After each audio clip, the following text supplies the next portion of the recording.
और बुलेटिन की शुरुआत करेंगे एक ऐसे कला से जो आजकल धीरे धीरे विलुप्त होती जा रही है। आजकल मिट्टी के बर्तन बनाने की कला धीरे धीरे विलुप्त होती जा रही है। बाजार में प्लास्टिक के खिलौने आ जाने की वजह से मिट्टी के खिलौने की मांग लगभग समाप्त सी हो गई है। इससे कुम्हार जाति के लिए 2 जून की रोटी जुटाना भी मुश्किल हो गया है।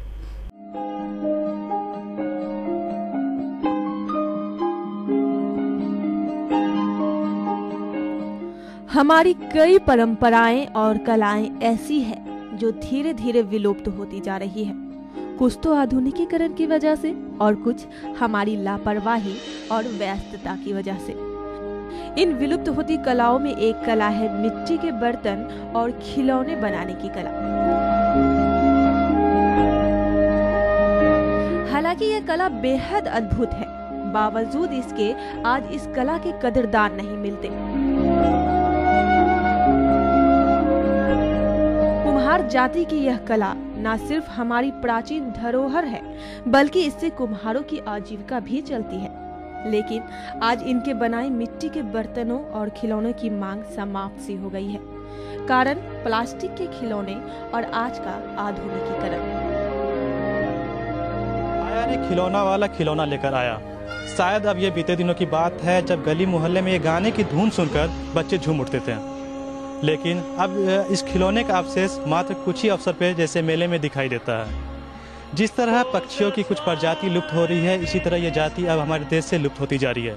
लेकिन पक्षियों के संरक्षण के लिए सरकार और भी समाजसेवी संस्था कदम उठा रही है, लेकिन कुम्हार जाति की संरक्षण के लिए अभी तक कोई भी सरकार ऐसा कोई कदम नहीं उठाया है जिससे इनका संरक्षण किया जा सके। कुम्हार की खूबसूरत चाक को देखिए। तेजी से घूमते इस चाक पर कुम्हार किस खूबसूरती से मिट्टी को बर्तन एवं खिलौने का रूप प्रदान कर रहे हैं। इस कला में इतनी खूबसूरती है कि देखने वाले देखते रह जाएं।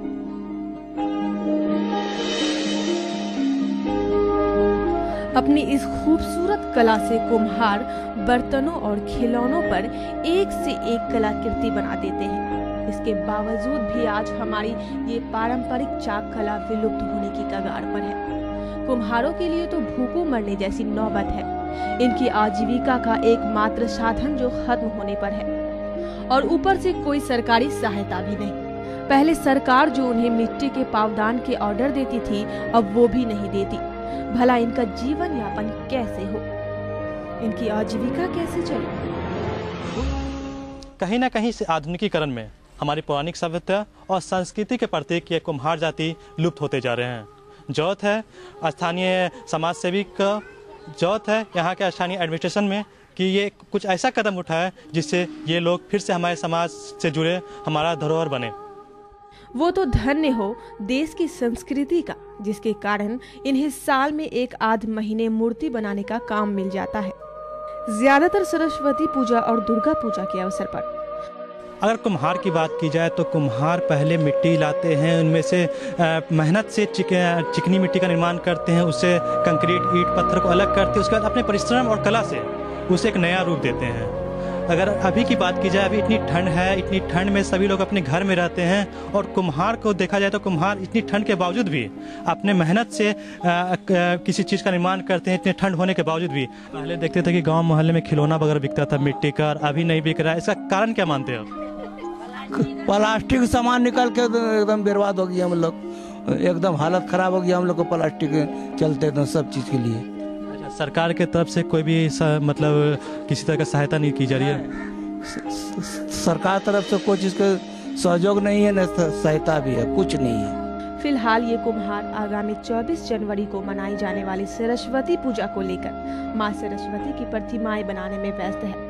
इन प्रतिमाओं को बेचकर इन्हें कुछ वक्त की रोजी रोटी जो मिल जाएगी, लेकिन इन्हें इंतजार है सरकारी सहायता का। सरकार इनकी ओर ध्यान दे और कुम्हार जाति तथा इनकी इस अद्भुत कला को बचाने के लिए कोई ऐसी योजना लाए ताकि न सिर्फ हम और आप लंबे समय तक कुल्हड़ की चाय का आनंद ले सकें और मिट्टी के खूबसूरत शुद्ध बर्तनों का प्रयोग कर सकें, बल्कि हमारे देश की यह गौरवशाली कला को एक बार पुनः नया जीवन मिल जाए। ओ माटी के जादूगर, क्या तेरी कला का बखान करूं, जितना भी करूं कम लगता है, कैसे तेरी गुणगान करूं। संकेत मिले हैं तेरी रचना के, तू ही सबसे पहले जग में आया। चक्र स्वास्तिक ईट कलश सबने तू ही पुजवाया। आर्थिक सुधारों के बयार में कुम्हार का चाक गतिहीन होते जा रहा है, वरना पहले हमारी किताबों में कुम्हार का चाक नाम का एक अध्याय ही हुआ करता था। फिर भी हमें याद रखना चाहिए कि चाक के आविष्कार ने ही दुनिया को सभ्यता का पाठ पढ़ाया। यदि चाक का आविष्कार नहीं हुआ होता तो आज हमारे पास ना तो इतना समृद्ध भौतिक विज्ञान होता और ना ही गणित और ना ही ज्यामिति। वीडियो जर्नलिस्ट विनय झा के साथ मैं विशाल, केबीसी न्यूज के लिए।